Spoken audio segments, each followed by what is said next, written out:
Friends, welcome back to my channel. I am C Shilpa Surana and आज के इस video में हम डिस्कस करेंगे index funds end to end. Like index funds क्या होते हैं, किन टाइप के लोगों को इंडेक्स फंड में इन्वेस्ट करना चाहिए, एडवांटेजेस ऑफ इंडेक्स फंड्स क्या हैं, आपको कौन से पैरामीटर्स देखने चाहिए अगर आप इंडेक्स फंड खरीदने वाले हैं, वगैरह वगैरह। Also towards end we will try to see कि does index fund actually work. मतलब see there are active funds and there are index funds, तो is it worth to invest in index funds और not. तो हम कुछ इस types के questions देखने वाले हैं इस वीडियो में। तो अगर आप मेरे चैनल पे न्यू हैं तो प्लीज इसे सब्सक्राइब करना ना भूलें। ऑल्सो अगर आपको इस वीडियो की कंटेंट अच्छी लगे तो प्लीज इसे थम्स अप जरूर दें। तो चलिए स्टार्ट करते हैं आज के टॉपिक से, that is index funds. Now first question in our mind is what is index funds. So see, अगर आपने मेरा प्रीवियस वाला वीडियो देखा है जो ETF पे है, तो सिमिलर लाइंस में हम इंडेक्स फंड्स को अंडरस्टैंड करने की कोशिश करेंगे। तो अगर आपने मेरा वो वीडियो नहीं देखा है तो प्लीज़ उसे जाके ज़रूर देखें। मैं उसका लिंक आपको डिस्क्रिप्शन बॉक्स और आई कार्ड में ज़रूर दे दूंगी। तो नाउ इंडेक्स फंड होता क्या है? तो जस्ट लाइक ETF क्या होता है कि these are the funds that track some particular index. Same way में इंडेक्स फंड्स भी कोई पर्टिकुलर इंडेक्स को ट्रैक करते हैं। लाइक निफ्टी 50 का इंडेक्स हो गया, कोई IT रिलेटेड सेक्टर का इंडेक्स हो गया, या फिर कोई फार्मा रिलेटेड सेक्टर का इंडेक्स हो गया। तो index funds like this they try to track any particular sector. Okay, तो ये सेक्टर को ट्रैक करते हैं, मतलब उनके लिए बेंचमार्क बन जाता है ये सेक्टर या फिर ये पर्टिकुलर इंडेक्स, लाइक से निफ्टी 50।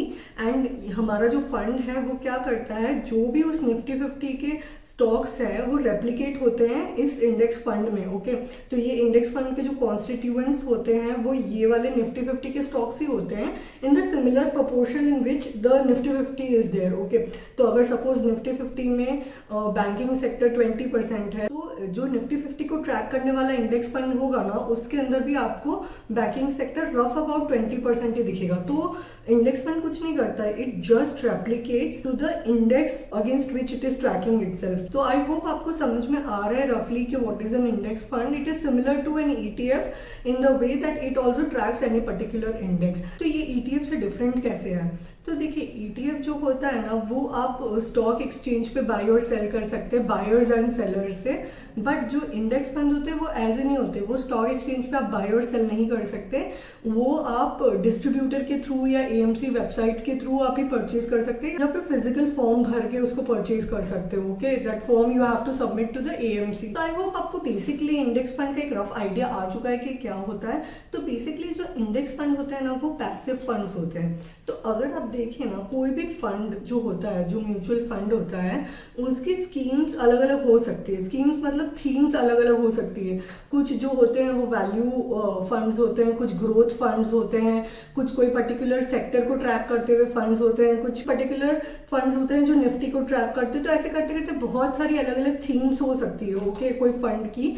लेकिन अगर आप एक ब्रॉड एलोकेशन दे किसी फंड को, तो वो 3 टाइप्स के होते हैं। पहला होता है एक्टिव फंड, दूसरा होता है पैसिव फंड, और तीसरा होता है जो हाइब्रिड कह सकते हो, जिसमें थोड़ा एक्टिव कंपोनेंट होता है एंड थोड़ा पैसिव कंपोनेंट भी होता है। तो ये जो थर्ड कैटेगरी होती है ना, मैं इसके अंदर स्मार्ट बीटा फंड्स को डालती हूँ। तो smart beta funds I will be covering in the next video. We will just park on to this hybrid category for now.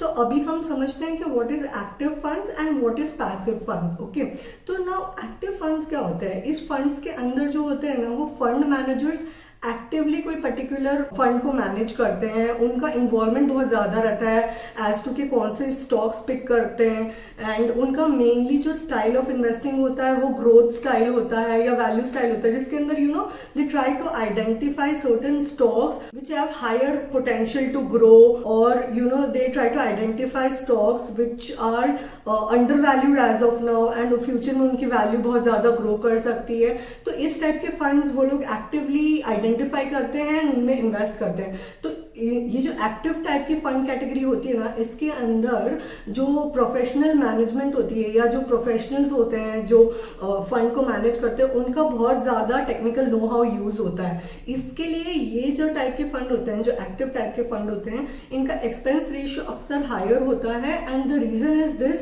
कि उनका बहुत ज़्यादा एक्टिव इन्वॉल्वमेंट होता है in identifying the stocks in which they want to invest. मतलब जो अपना portfolio construct करना है उस फंड के लिए, उसके अंदर उनका बहुत ज़्यादा ब्रेन यूज होता है, तो उसके हिसाब से उनके चार्जेस रहते हैं, राइट।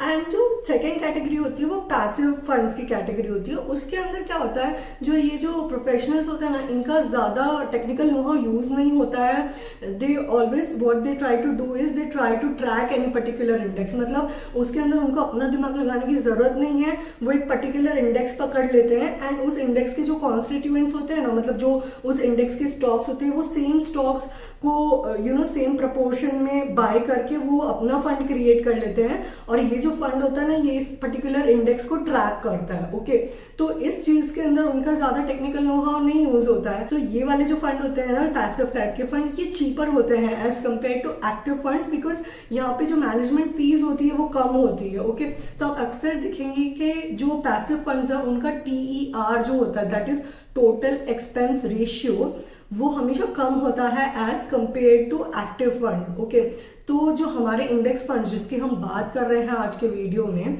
वो जो होते हैं ना, वो पैसिव फंड्स की कैटेगरी में आते हैं। बिकॉज यहाँ पे जो प्रोफेशनल्स होता है उनका इतना टेक्निकल नो हाउ नहीं यूज होता है and they track a particular index. तो सेम इंडेक्स के जो कॉन्स्टिट्यूएंट्स होते हैं वो लोग परचेज कर लेते हैं, जैसे कि मैंने पहले भी आपको बताया। तो इस केस में आप अक्सर दिखेंगे कि इनका TER जो होता है वो कंपेरेटिवली लेस होता है। ऑलराइट, तो हम ये भी समझ गए हैं कि जो हमारे इंडेक्स फंड्स होते हैं वो पैसिव वाली कैटेगरी में आते हैं। सिमिलरली पिछले वीडियो में जो हमने ETF को देखा था, वो भी जो होते हैं ना, वो पैसिव वाली कैटेगरी में आते हैं। लेकिन अगर आप देखें कि अगर आप सोच रहे हैं कि TER जो होता है, जो टोटल एक्सपेंस रेशियो होता है, वो इंडेक्स फंड का ज्यादा होता है या फिर ETF का ज्यादा होता है, तो वो आंसर है कि इंडेक्स फंड का ज्यादा होता है। व्हाट आई मीन इज, जो इंडेक्स फंड का कॉस्ट होता है ना, वो ज्यादा होता है as compare to ETF। Because see, index fund के अंदर क्या होता है कि AMC का इन्वॉल्वमेंट ज्यादा रहता है। बिकॉज जो हमारे जैसे टाइप के इन्वेस्टर्स होते हैं वो डायरेक्टली AMC से परचेज एंड सेल करते हैं, राइट। लेकिन ETF में क्या होता है कि वो लोग को स्टॉक एक्सचेंज के पास जाना पड़ता है, राइट। तो वहां पे परचेज एंड सेलिंग होता है, तो AMC का इतना इन्वॉल्वमेंट नहीं होता है। इसके लिए इंडेक्स फंड में बिकॉज के AMC का इन्वॉल्वमेंट ज्यादा है, इसके लिए वो कंपेरेटिवली कॉस्ट वाइज थोड़े एक्सपेंसिव होते हैं। हल्का सा डिफरेंस होता है बट होता है। तो इंडेक्स फंड जो होता है वो कंपेरेटिवली थोड़े से कॉस्टली होता है। बट जस्ट लाइक कि TER का जो परसेंटेज होता है, जो एक्सपेंस रेशियो का जो परसेंटेज होता है, वो इंडेक्स फंड में ज्यादा होता है। सिमिलरली ETF में भी कुछ ऐसे कॉस्ट होते हैं जो उधर एक्स्ट्रा होते हैं, लाइक ब्रोकरेज। बिकॉज आप एक ब्रोकर के थ्रू बाय एंड सेल कर रहे हैं, राइट। आप एक ब्रोकर का प्लेटफॉर्म यूज करके बाय और सेल कर रहे हो, है ना। तो वो कॉस्ट ज्यादा होते हैं। डिपॉजिटरी चार्जेस होते हैं, जैसे आप कोई शेयर परचेज करते हो या सेल करते हो तो आपको एडिशनल चार्जेस लगते हैं ना, वैसे सेम वे में ETF में भी आपको एडिशनल चार्जेस लगेंगे। तो वो वाली कॉस्ट होती है ना, वो वहां पे एक्स्ट्रा होती है, वो इंडेक्स फंड में नहीं होती।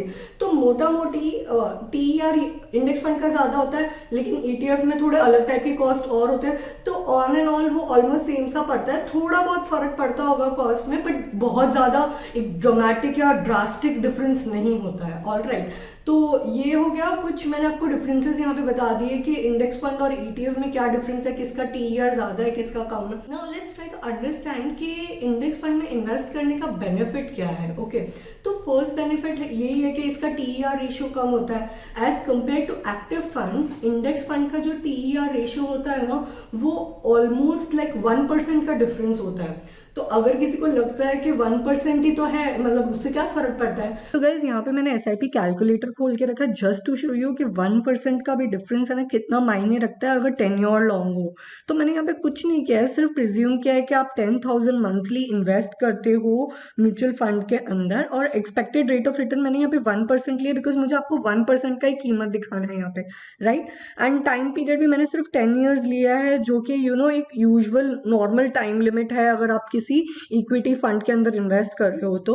तो 10 ईयर्स के लिए अगर आप 10,000 इन्वेस्ट करते हो तो 1% के हिसाब से आपका रिटर्न बनता है 12,62,000। सो आपको 1% से 12,62,000 का रिटर्न मिल रहा है गाइस।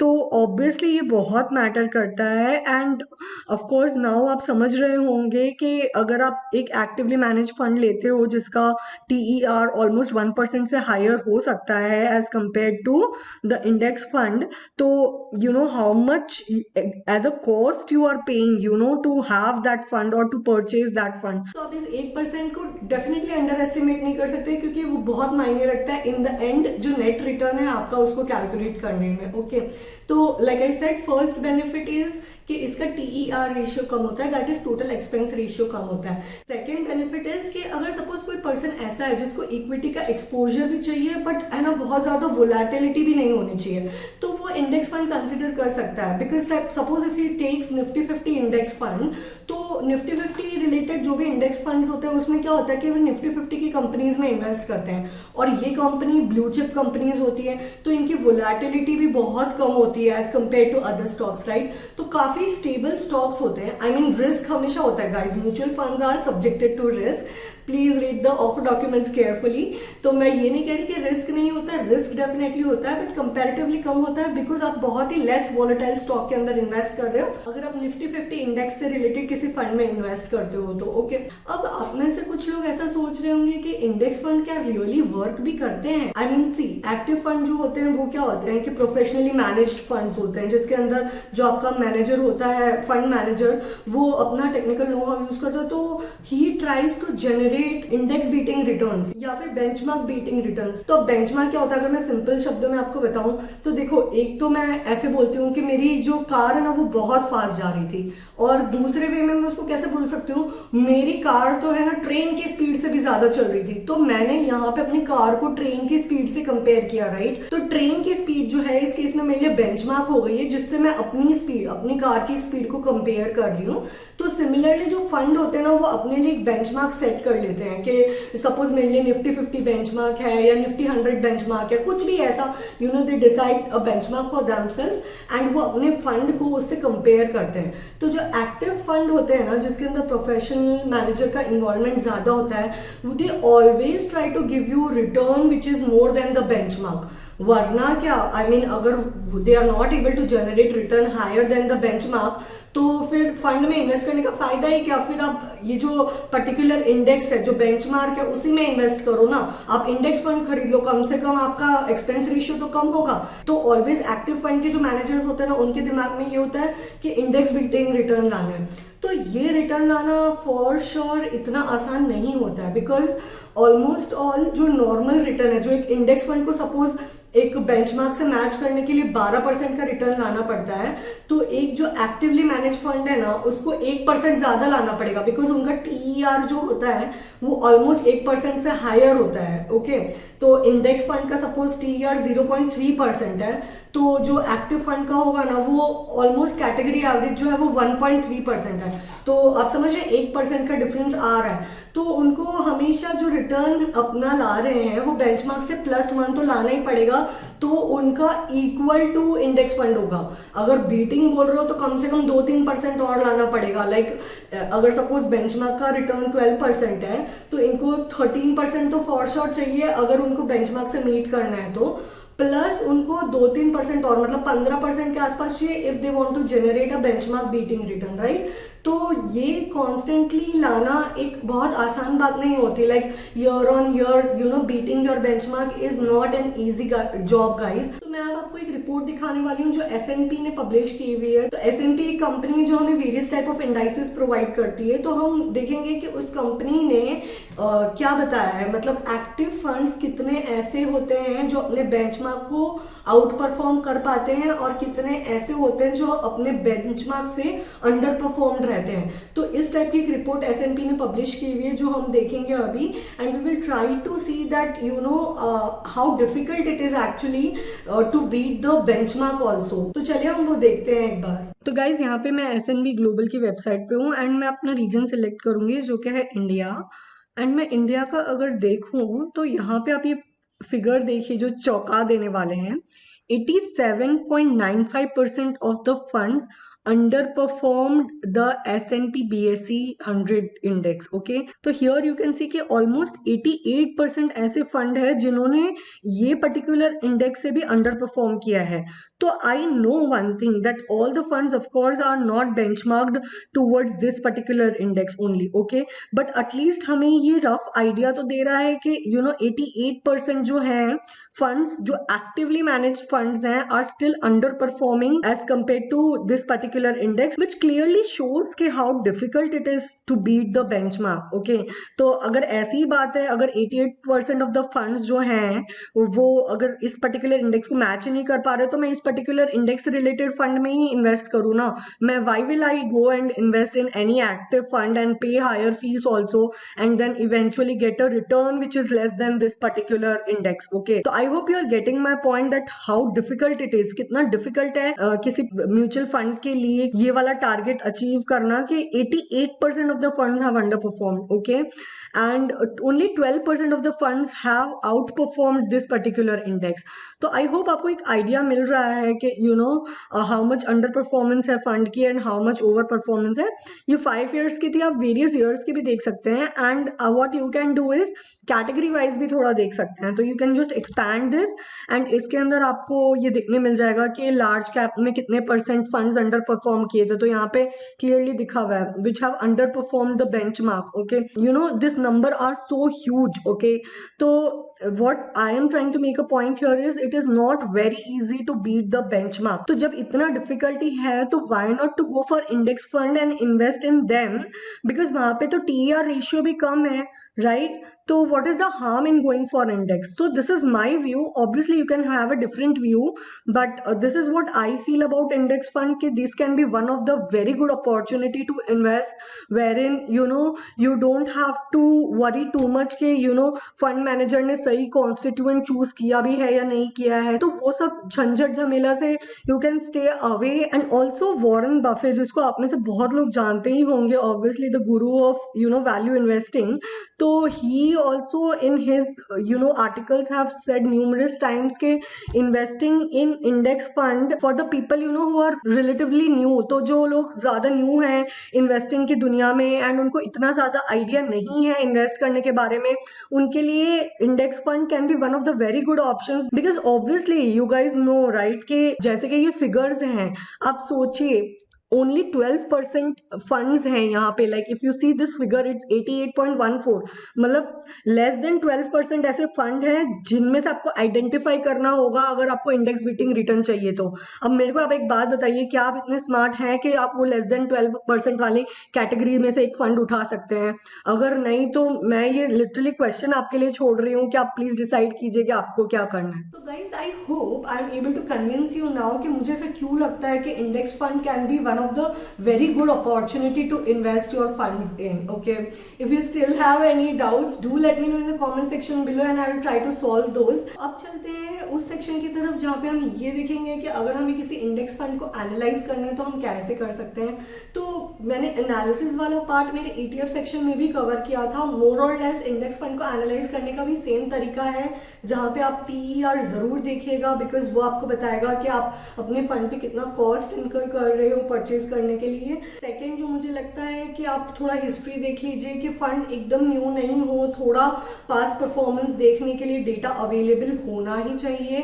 थर्ड चीज जो मुझे लगती है वो ये है कि आप अपनी फंड की परफॉर्मेंस कंपेयर जरूर कीजिए बेंचमार्क से और जो कैटेगरी एवरेज है उससे.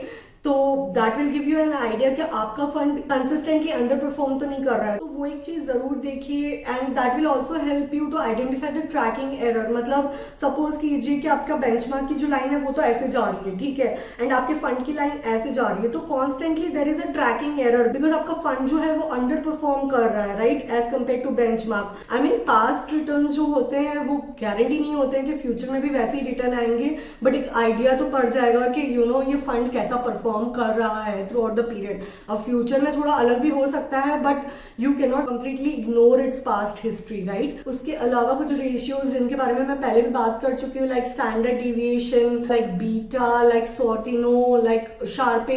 तो ये सब जरूर देखिए एंड उसके बाद डिसाइड कीजिए if you want to go for index fund और नॉट. ओके, तो ये वाले सारे रेशियोज जो हैं वो आप मैंने पहले भी इन वेबसाइट के नाम दिए हैं, Morningstar, RupeeVest and Value Research Online. इन सब पे आपको ये सारे डेटा मिल जाएगा. इनके लिंक्स मैं आपको डिस्क्रिप्शन बॉक्स में दे दूंगी. आप मेरा ETF वाला वीडियो जरूर देखिए बिकॉज उस वीडियो से आपको आइडिया भी पड़ जाएगा कि कहाँ कहाँ जाके कौन कौन सी वेबसाइट पे आपको ये सारा डिटेल देखना है.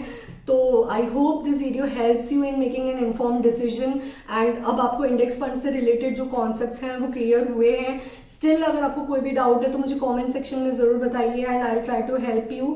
So if you like the content of this video, don't forget to give it a thumbs up. I'll see you in my next video. Till then, stay home, stay safe. Bye.